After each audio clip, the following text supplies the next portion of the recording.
Dans le deuxième épisode de Scary Story, je vais vous raconter l'histoire de la Dame Blanche. Lance son intro. Et désolé si vous avez entendu des bruits en arrière-plan.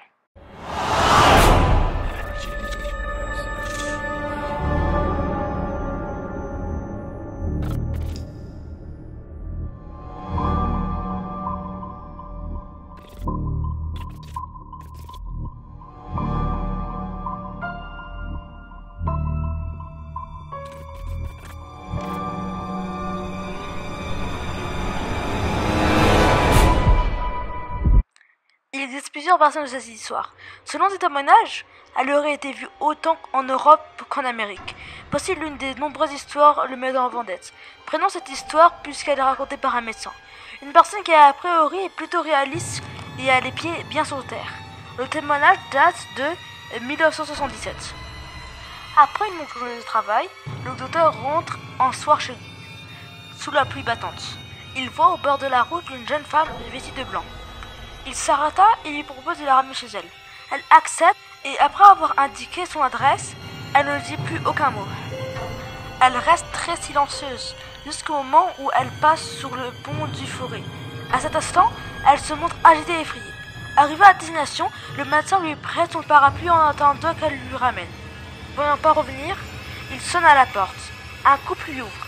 Il raconte alors son histoire et décrit la jeune fille. Le couple, visiblement très ému, lui apprend alors qu'il s'agit de leur fille unique, ayant perdu la vie en moto au pont du Furet des années auparavant.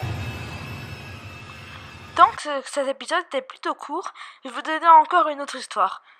Comme ça, vous pouvez au moins écouter une autre histoire parce que c'est super stylé. Ciao ciao. Et oui, je vais me remettre l'intro parce qu'elle est trop stylée.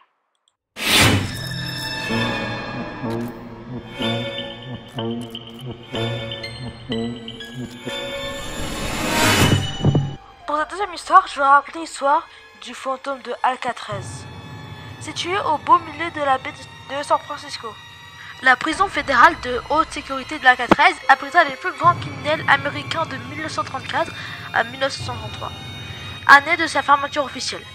10 ans plus tard, le site fut ouvert au public et devint l'un des lieux touristiques majeurs de l'État de Californie. Plusieurs témoins affirment avoir été confrontés à des apparitions d'ombres fantomiques. Le peur aurait lieu dans le couloir principal de l'ancienne prison où 3 détenus, Ben Arco, Joe Creter et Marvin Hubbard, furent abattus le 4 mai 1946 quand ils voulurent s'échapper de la prison. J'espère que vous avez aimé ces histoires. Alors désolé pour la dernière histoire, elle faisait pas aussi peur que ça, mais elle était pas aussi longue que ça. Mais après, voilà. J'espère que vous avez aimé cette vidéo. Et si vous avez aimé cette vidéo, n'hésitez pas à liker. Et ça va être cool parce que j'aime bien les likes. Et je vais faire une vidéo la prochaine fois. Désolé, j'ai pas pu faire des vidéos pendant longtemps parce que j'étais occupée. Et alors, on se voit la prochaine fois. Au revoir, c'était moi Sporcher. J'espère que vous passez une super bonne journée et ciao ciao. Me donnant campagne de nos